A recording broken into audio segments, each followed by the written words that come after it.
Alguns estudos, internacionais principalmente, apontam o Brasil como o primeiro país entre os emergentes a entrar na lista dos países desenvolvidos daqui a 10 anos, provavelmente. Bom, será que isso é verdade?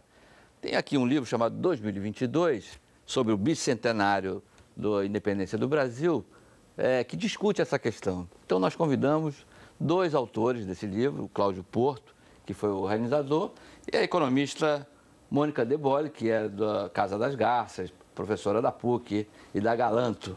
Muito obrigado por vocês terem aceitado o nosso convite. Nós vamos conversar sobre o futuro, então, Cláudio. Claro que o Brasil está num momento muito bom, os ventos estão a favor, a gente está sentindo que o país tem uma oportunidade pela frente. Mas será que em 2022, como vocês dizem aqui no livro, o Brasil será um país desenvolvido? E essa é uma incerteza que nós exploramos no nosso livro, né?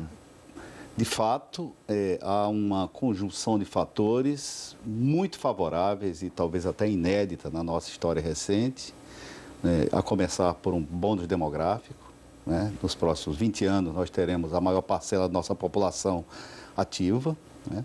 O segundo ponto, produzindo, né? Consumindo. Um outro ponto importante, assim, um posicionamento muito bom do Brasil do ponto de vista assim, da disponibilidade de recursos naturais que são amplamente demandados no mundo inteiro, e a nossa praticamente autossuficiência energética, uma matriz energética muito boa. Aparentemente, assim, nós não estamos expostos a questões de riscos de choques cambiais. Agora, saímos bem da crise de 2008, agora há um risco o que nós chamamos assim, é o risco da complacência, achar que está tudo dominado, tudo resolvido, não é? E é só ir seguindo nessa balada, porque deixar o vento levar, né? Deixar o vento levar, porque há imensas tarefas ainda a serem feitas. Mônica, eu queria saber a sua visão, porque 11 anos em termos históricos não é muita coisa, né? Claro que dentro da vida da gente é muita coisa, mas em termos históricos é quase um pingo d'água. Mas, de qualquer maneira, os estudos dizem que os nossos indicadores, todos sociais e econômicos, fariam a gente chegar lá por volta exatamente de 2022, por acaso, com indicadores semelhantes a de países desenvolvidos ali na rabeira da lista. Claro que não mas a gente entraria primeiro nesse rol do que a China, por exemplo, que cresce violentamente, mas ainda tem indicadores econômicos sociais, na média, muito abaixo dos nossos, por incrível que pareça. Mas eu queria saber a sua visão aí. 11 anos dá para chegar lá? Olha, Vidor, eu acho que 11 anos dá para chegar lá. Agora é a tal coisa, né? A gente está num ponto em que a gente precisa fazer uma escolha que é a seguinte, quer dizer, a gente vai passar a ter uma discussão um pouco mais estrutural sobre os rumos do país e começar a ter uma visão um pouco mais de longo prazo sobre aonde a gente quer chegar, ou a gente vai continuar muito preso nas questões conjunturais e nas questões de curto prazo. Acho que esse que é o marco divisor, digamos assim, de onde vamos estar. Mas a gente não consegue chegar no médio prazo sem passar pelo curto prazo. Pois é, mas aí é que tá. Então, o que a gente vai fazer nesse curto prazo para chegar, para poder ter uma visão de longo prazo para o Brasil? E aí a gente tem uma série de desajustes, eu acho, de curto prazo, que precisam ser atacados e que precisam ser, de fato, resolvidos. Quer dizer, eu acho que o que a gente vê hoje na discussão interna do país é que existe uma tendência ainda, meio que herdada do passado, essa coisa da gente ficar sempre muito preso na conjuntura, de escolher caminhos que não são necessariamente os caminhos que conduziriam a gente a ter um desenvolvimento ou estar nessa lista, como você colocou, dos países mais desenvolvidos daqui a 11 anos. Pega, por exemplo, o problema da inflação. A gente está com uma inflação que está voltando. Não é a mesma inflação que a gente já teve no passado, sem dúvida nenhuma.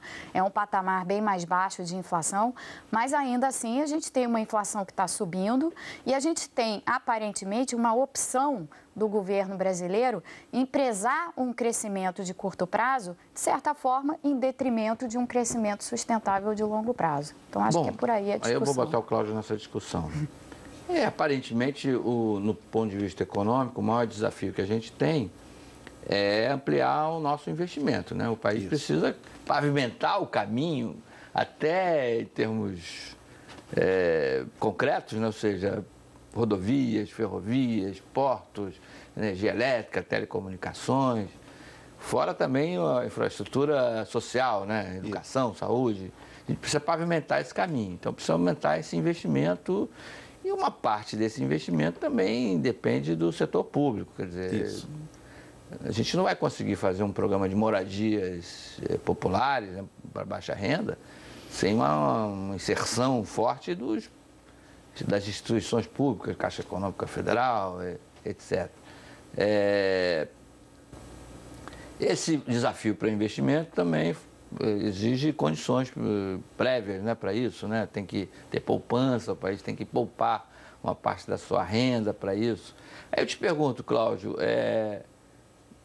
no curto prazo, por exemplo, não pode inviabilizar isso, na medida que a gente tenha que botar o pé no freio até no investimento para segurar a inflação, para, enfim, para, como diz a Mônica, botar a casa em ordem? Esse é um dos dilemas que se tem que enfrentar no curto prazo para tentar chegar ao melhor futuro. De fato, a tentação grande é sempre no sentido ao primeiro momento que precisa de um certo ajuste de contas públicas, sacrificar o investimento, porque esse é menos difícil de fazer isso. Aí é onde nós entendemos que aí está a escolha errada. Não, mas aí também, vamos dizer, as pessoas não podem viver do futuro, né? Claro. Você não adianta botar uma cenoura, né, Mônica, dizendo assim, olha, a gente aqui vai dar uma segurada forte porque em 2022 está tudo bem. Ia ter uma frustração também hoje da sociedade brasileira se você segurasse um pouco esse processo de investimento, ou não?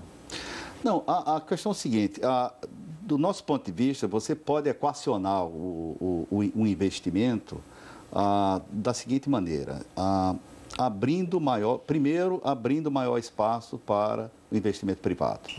Na infraestrutura, na expansão das nossas grandes infraestruturas, dos sistemas logísticos que hoje estão muito sobrecarregados, aeroportos, portos, rodovias, infraestrutura urbana, saneamento, né?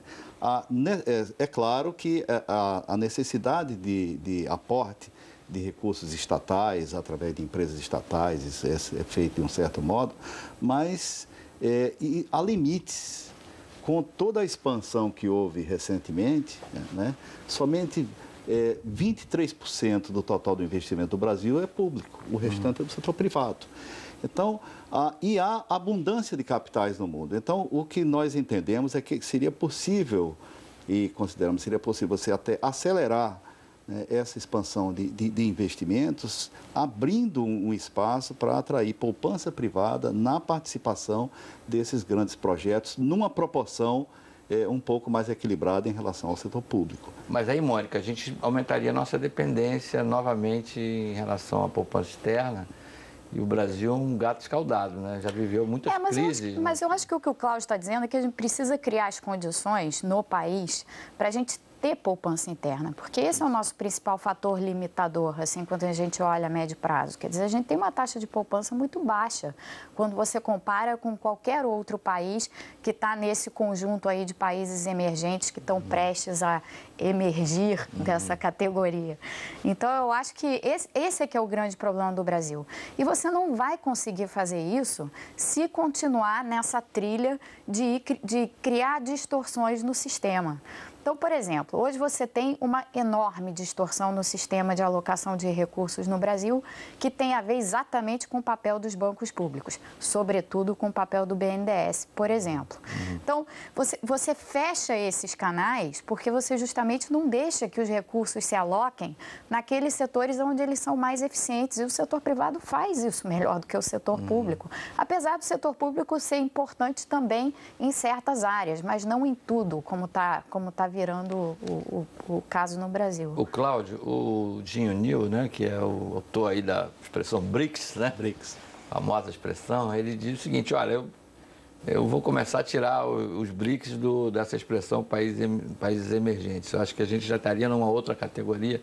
Ele ainda não criou essa categoria pré-desenvolvido, algo nesse sentido, né? Porque, como a Mônica chama a atenção, a gente está aí enrolado nas questões de curto prazo. Eu, por exemplo, acho que o Brasil tiver essa taxa de juros em 2022, eu não sei nem se estou escrevendo mais, mas não é possível a gente entrar no rol das economias desenvolvidas com essa taxa de juros desse tamanho. Isso. Pois bem, aí o John Neal chama a atenção, talvez olhando para coisas, por exemplo, o pré-sal. O pré-sal não é um fator de alavanca, de mudança enorme na economia brasileira? Pela possibilidade que ele gera em termos de indústria nacional, em termos de serviços, em termos de pulo tecnológico, porque aí a gente está no topo da tecnologia, num setor ainda importante para a economia mundial, né? O petróleo ainda vai continuar uns 50 anos aí. Pelo menos, né? Ainda mais agora com essa perspectiva aí do que vai ser a matriz energética mundial pós-Japão, né? Eu queria ver a opinião de vocês em relação a isso. Não, o pré-sal, sem dúvida, pode ser uma das grandes alavancas do nosso crescimento, da nossa expansão nos próximos 10 a 20 anos. Até nos próximos 10 anos nós temos um desafio enorme, que é exatamente de viabilizar a exploração das reservas de petróleo em bases ambientalmente seguras e, ao mesmo tempo, de modo a que se gerem externalidades aqui no país. Isso você mencionou. Eu penso que aí é um campo onde uma política industrial inteligente, centrada na inovação, na tecnologia, na internalização de competências que pode nos tornar um polo mundialmente competitivo no campo de produção de equipamentos e serviços para a indústria de petróleo e gás no mundo. Agora, isso não pode ser pensado com a ideia de uma reserva de mercado, né, ou com aquela visão de tentar gastar por conta e e olhar apenas os ganhos imediatos. Quer dizer, há um trabalho de médio e longo prazo a ser feito, aí desse ponto de vista eu até creio que a capacidade da Petrobras é algo que pode jogar a favor, mas isso exige um tipo de planejamento que vai muito além somente da parte de energia. E, mais uma vez, nós chegamos aos imensos desafios em termos de infraestrutura, sistemas logísticos, regulação, atração de capitais privados, né, com um marco regulatório que seja mais previsível e amigável para esse ponto todo. Sem dúvida alguma, é uma bela alavanca, mas nós temos que saber utilizá-la com planejamento, método e uma boa visão de futuro. Eu estou insistindo nisso porque o pré-sal, é claro que ele é um componente importante, mas o petróleo como um todo parece que vai chegar a 20% do PIB, né, Mônica? Quer dizer, 1/5 da economia brasileira, essa indústria como um todo. Eu estou aí também envolvendo a construção naval, né? Tudo que vem junto. Não, sem dúvida nenhuma. Quer dizer, mas eu acho que o ponto é exatamente esse. Como é que você faz essa transição? Como é que você lida com essa questão, que vai ser uma questão muito importante no Brasil? Eu acho que o ponto é que você tem que olhar para isso com os seus objetivos de médio e longo prazo e não com a extração imediata do que aquilo vai te gerar. Bom, a gente vai fazer um pequeno intervalo e já volta já. Bom, voltamos com o nosso Conta Corrente Especial, falando sobre 2022, sobre o futuro do Brasil. Cláudio e Mônica, agora a gente vai falar um pouquinho das pessoas. O grande desafio do Brasil, acho que é educação, qualificação profissional, preparar as pessoas para esse desafio. Hoje, nesse momento, faltam pessoas para trabalhar em muitos setores, a gente sabe disso, até a construção civil, motorista de ônibus, motorista de frotas terceirizadas, enfim. Assim, para dar algum exemplo. Será que a gente terá capacidade de formar a nossa juventude nesses 11 anos? Olha, esse é um dos desafios que nós abordamos neste livro, né? São 2 artigos importantes a respeito disso. No caso da educação, há algo que nós consideramos, são dois fatores que são muito valiosos para a construção de um melhor futuro. Primeiro, este tema entrou na agenda, e entrou na agenda estratégica do país, sobretudo por pressão, eu diria assim, de lideranças da sociedade civil, do setor produtivo. Não é só uma questão de uma opção política, mas toda uma pressão social nesse sentido. E há um movimento do Todos pela Educação, que lidera metas exatamente para 2022. E tem até o Plano Nacional de Educação no Congresso. Plano Nacional da Educação no Congresso. Então, há um movimento nesse sentido de valorização da educação. Agora, o que é que nós percebemos a respeito disso? Primeiro, há disparidades enormes ainda entre... nós temos segmentos no Brasil de educação com padrões semelhantes ao do primeiro mundo e outros que são... no quarto mundo. Então, tem uma disparidade imensa. O segundo ponto a considerar, ainda no campo da educação fundamental, é que o nosso ensino médio está muito mal resolvido. Muito mal resolvido, é enciclopédico. Afasta os jovens que precisam trabalhar, eles abandonam rapidamente o ensino médio. Então, é preciso, nesse campo, melhorar muito a qualidade da educação, e mais rápido. Então, era um campo... Apesar que, Cláudio, eu tenho visto, não sei se não tem como comprovar isso, mas eu tenho que acreditar nos indicadores que alguns estados, algumas prefeituras têm apresentado. A educação básica, principalmente aquela dos primeiros anos ainda, tem dado uma resposta agora, acho que com o uso do computador, da informática, melhoria também pedagógica, estímulo também pecuniário, né, para os salários dos professores. Você tem dado um resultado, né, nas crianças que entraram na escola há pouco tempo, elas até entram um ano antes, né, do que entravam. E eu tenho visto alguns estados mostrando que 70% das crianças, 80% às vezes, chegam à segunda série dominando o idioma, ou seja, sabendo ler e escrever. O que há pouquíssimo tempo atrás era um dado, nem metade das crianças na quarta série dominavam o idioma. Eu acho que houve... Será que não está havendo uma... Eu acho que houve, sim, em várias partes do Brasil, você vê isso, houve uma reorientação, eu acho, disso, sim, um foco maior exatamente na educação básica. Olha o que está se fazendo no município do Rio de Janeiro. Fantástico o trabalho da Cláudia Cochin. Então, eu acho que sim. Você tem... vai acabar batendo no ensino médio isso, né? Porque essas crianças vão chegar no ensino médio. Você está formando um pool de crianças que, de fato, vão chegar mais bem preparadas no ensino médio. Agora, dito isso, você ainda tem no Brasil, quando você olha, por exemplo, índice de leitura no Brasil é baixíssimo. Olha quanto que as pessoas, em média, leem por ano. Eu estava vendo isso outro dia, saem coisas do tipo assim, em média a população brasileira lê 1, 2 livros por ano. Tudo isso?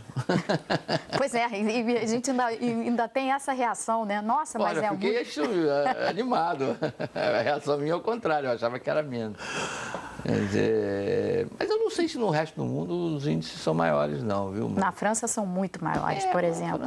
O pessoal fica lendo no metrô ali, tem muito tempo, e aqueles livros de bolso, né? Na Argentina também o pessoal gosta muito de leitura. Gente, estou quase encerrando o programa, a gente está caminhando para o fim, e não tem como escapar um pouco do curto prazo, porque o longo prazo são vários degraus, né? Até chegar lá. E a gente está aí completando 100 anos do governo Dilma. E... 100 dias. 100 dias. Oh, meu Deus.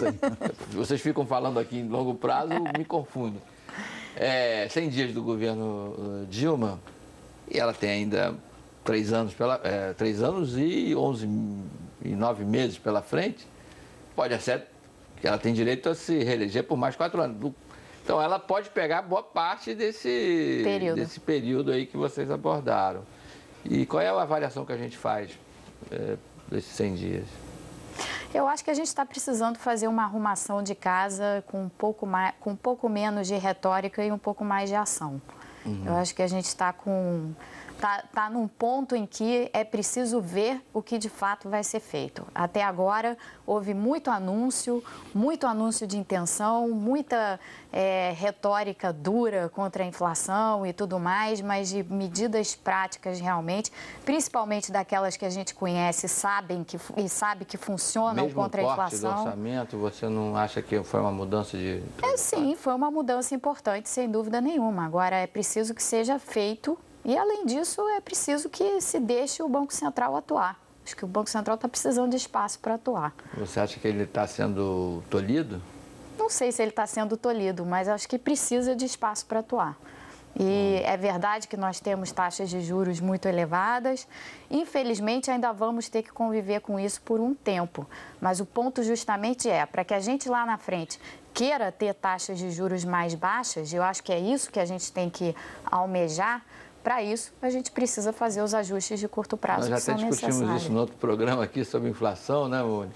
É uma situação complicada. Mas, de qualquer maneira, pode ser também, né, Cláudio, que eles estejam com a visão de que... Acho que a crise de 2008 impactou, de uma certa forma, a orientação das autoridades no mundo inteiro. Isso. Né? A gente sente que eles estão tentando caminhos um pouco diferentes daqueles que prevaleciam até 2008 em termos de política monetária, política econômica.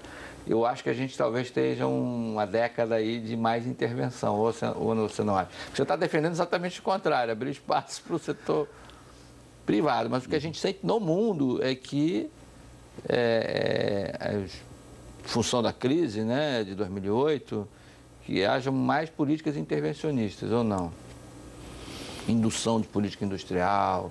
Olha, agora vamos fabricar sofá, vamos fabricar circuito eletrônico, enfim. Eu acho que houve sim essa tendência. Isso daí foi um reflexo natural assim da resposta à crise daqueles países que foram mais afetados por ela. Agora, eu ainda acho, ou pelo menos quero acreditar, que a tendência, quando a gente olha nesse horizonte que a gente está considerando aí no livro, é de um retorno a um menor grau de intervenção. Agora, que hoje a gente já tem, isso temos mesmo. Bom, do meu ponto de vista é o seguinte, né? Nesta década é certo ou quase certo que teremos uma maior intervenção estatal e no caso do nosso país, qualquer que seja o cenário aí, nós teremos uma presença relevante do Estado na economia, que não é, inclusive, não é um fenômeno recente, é um fenômeno muito antigo. Agora, o que eu entendo e que é uma oportunidade também nesse momento, eu diria mais do que isso, é uma necessidade, é de que o governo da presidente Dilma, que está iniciando, ela tem uma oportunidade de mirar ao longo prazo. O nosso convite é fazer isso, estabelecer metas fiscais de longo prazo, metas de inflação de longo prazo. Nós podemos, em 10 anos, e está demonstrado aí... Yes, we can. Nós podemos, em 10 anos, fazer isso, né? Mirar e chegar a um crescimento sustentável, eliminar a pobreza absoluta em 10 anos. Né? Agora, para isso, é preciso levantar um pouco o farol e planejar um pouco mais, bastante mais, e, sobretudo, é o seguinte, abrir espaço para uma atuação conjunta em parceria entre Estado e iniciativa privada na promoção de investimentos. E, para isso, é preciso ter equilíbrio fiscal, contenção de gastos, de custeio, para que a gente possa aproveitar essa janela de oportunidades. Bom, esse assunto não encerra por aqui, né? A gente está falando de 2022, temos ainda 11 anos para discutir essa questão. Enfim, Cláudio Porto, que junto com o Fábio Jambiasi foi um dos organizadores desse livro aqui, que vocês estão vendo. Mônica Deboli está aqui também como uma das autoras do livro. Muito obrigado aos dois por essa discussão aqui. Obrigado, Tomara que a gente chegue lá. Acho que o Brasil merece, o povo brasileiro merece. Muito obrigado aos dois. Vamos lutar por isso. E muito obrigado, principalmente a vocês que nos assistiram.